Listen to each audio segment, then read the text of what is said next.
Hi there, I'm Steelianos and welcome to Harmony Hacks. Today we're going to discuss 7th chord extensions. So what are extensions? Extensions are basically notes beyond the 7th.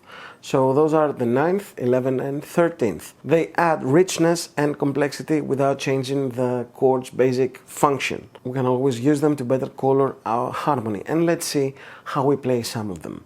Let's start with the 9th. So the 9th or major 9th is the second one octave higher.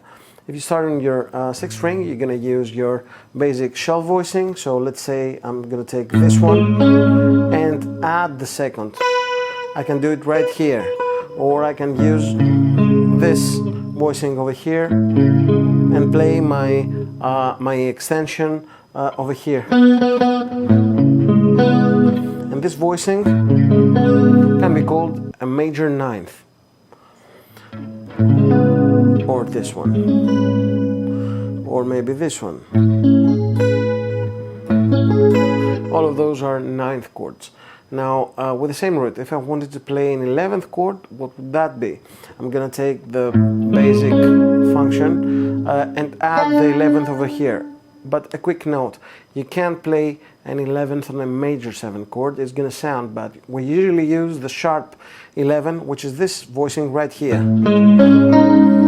And it derives from the Lydian sound, but it's not always complementary, so watch out where you use it and where you don't. The other chord we'd like to discuss for this type of voicing with this root on the 6th string is the 13th chord. So I'm going to add a major 6th to my existing major 7th type of shell voicing, and I'm going to get this. Now if I want, I can always combine some voicings. For example, I can play this. So this is a major 13 with a 9th inside the voicing as well.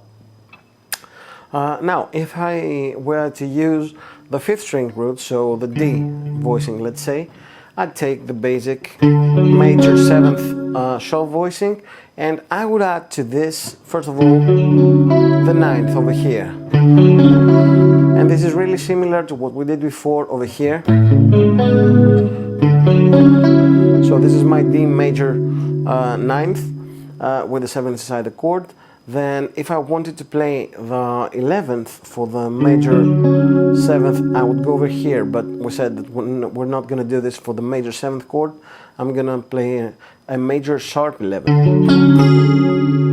Or if I wanted to play the 13th, I'd go right here.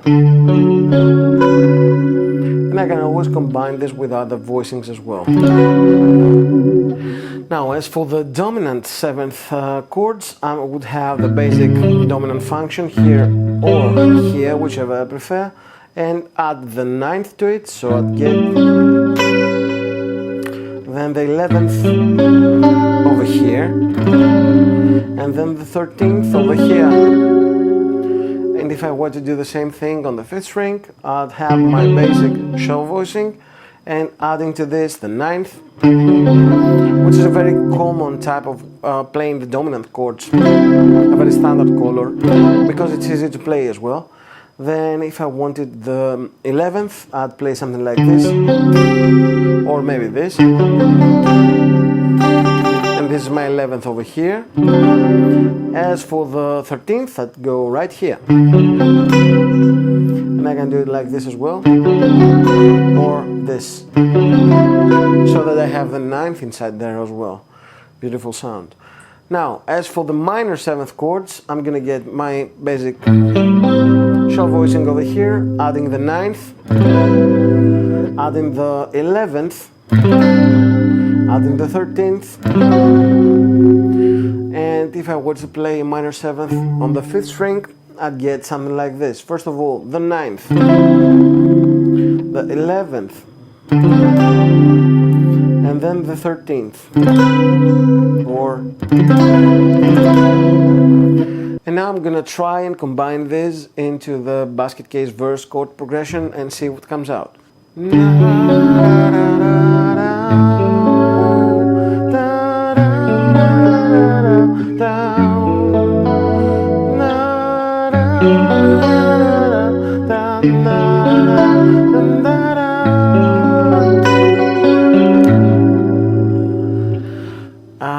too much color. I personally enjoy it. You might want to use those in smaller dosages. You don't have to overdo it in the same track.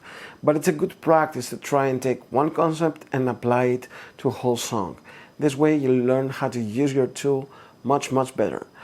That was it for today. I hope you enjoyed it. Let me know in the comment section if you have any questions or suggestions. Remember to subscribe, like and share. And if you need any help regarding your harmonic knowledge or fingerboard knowledge or techniques, feel free to contact me for guitar lessons in my address below. Until the next time, see you.